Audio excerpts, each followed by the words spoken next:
Hi, I'm Luann Hammond, DrivingTheNation.com. I'm here with Jim Tobin, the Chief Marketing Officer for Magna Asia. You're the president of Magna Asia. Yes, that's correct. You've been working globally for some time now. You have 309 different countries, areas you're working in? That's correct.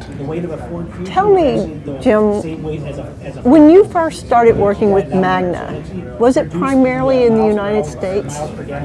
Well, when you look historically at Magna, we started in Canada. We were a Canadian-based company, expanded significantly through the North American market, Canada, US, Mexico, and then we migrated into Europe, organic growth, but a lot of acquisition. Mm-hmm. And then we've been focusing since 2008 in markets like China, although we were in China as early as 1992.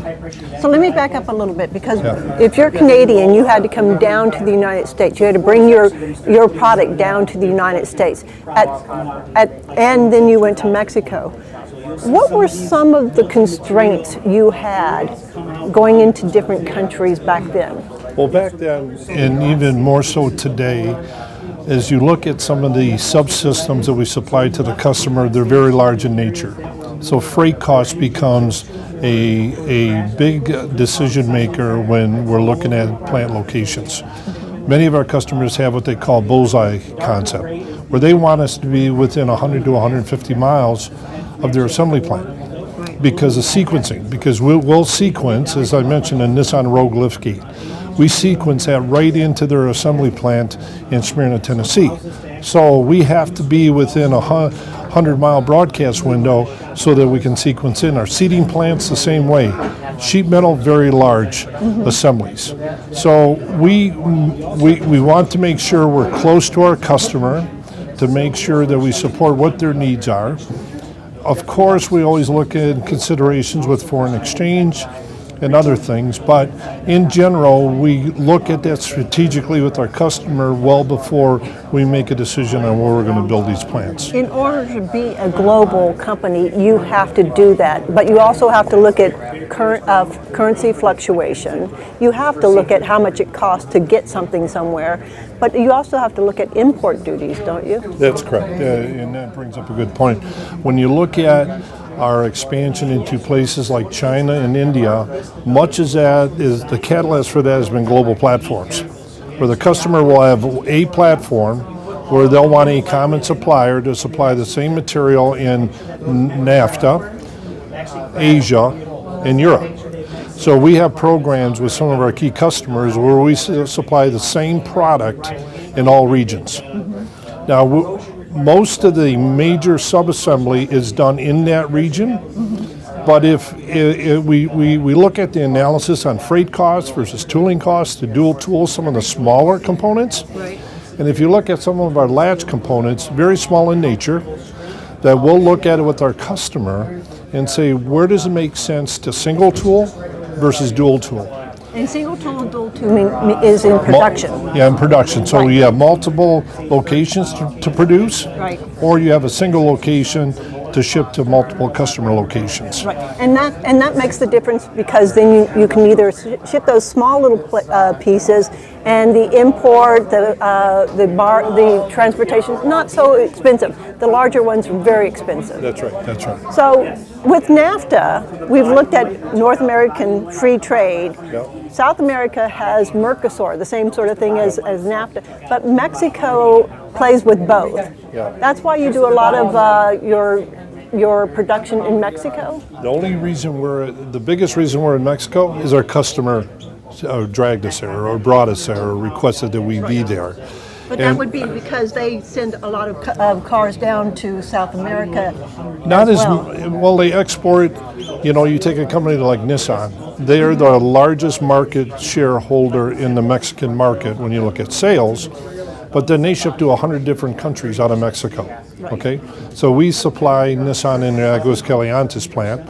But again, the product that we supply to companies like Nissan, or soon to be BMW, or GM, or Ford, or Chrysler, it's big material. We have to be close to them.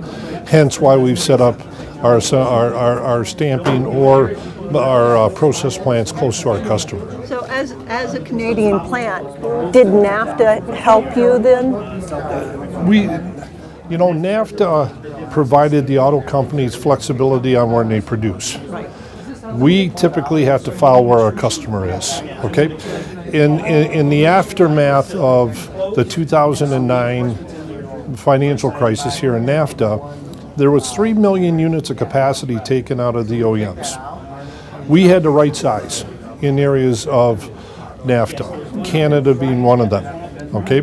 In Canada, we did downsize or right size to support the market. Now, if you listen to Sergio Marchionne yesterday, he likes the Canadian exchange rate when he gave the FCA quarterly earnings, that it's an attractive area to produce because of the exchange rate between the U.S. and Canada.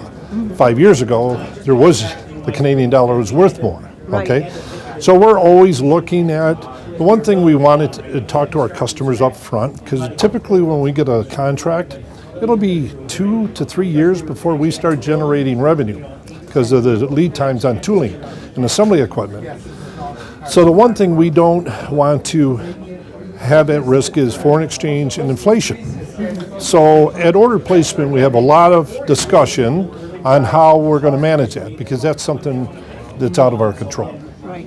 When you look especially what's going on in places like South America. Well, since you're Asia, would the TPP help you a lot? You know what?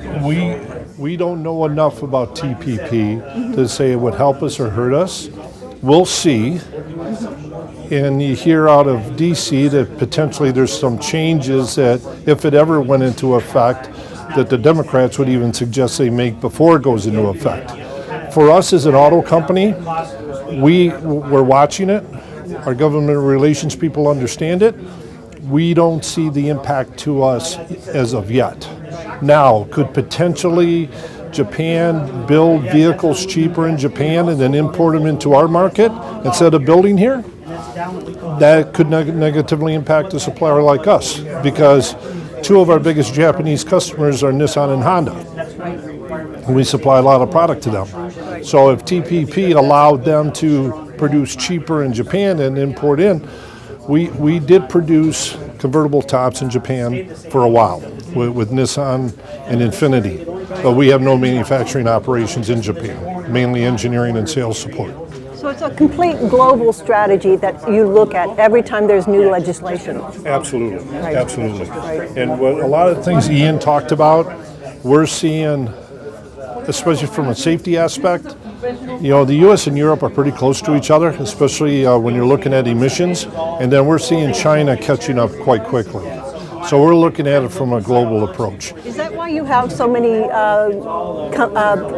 product lines in China right now? You've got 9 of them, I believe. Again, we're in China. 85% of our business in China is with the multinational joint ventures. So whether it's SGM, SVW, BMW Brilliance, Guangzhou, FCA, because we got global supply. We're supplying you saw the Cherokee that they're just launching in China through Guangzhou Auto. We're a big supplier here of the product that we're going to be supplying in China. So we had to facilitize in China to support the volumes in China. It becomes very interesting when you become a global company.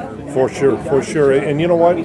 We've built up management teams on the ground in the countries because we don't know everything, okay? In China, we're about 16,000 employees now. And most of the leadership on the ground in China are from China. And they were educated in China, grew up in China. Some of them were educated over here, and we were able to bring them into our team. They spent some time here, now they're back in China. Same in Europe, same in places even like Russia.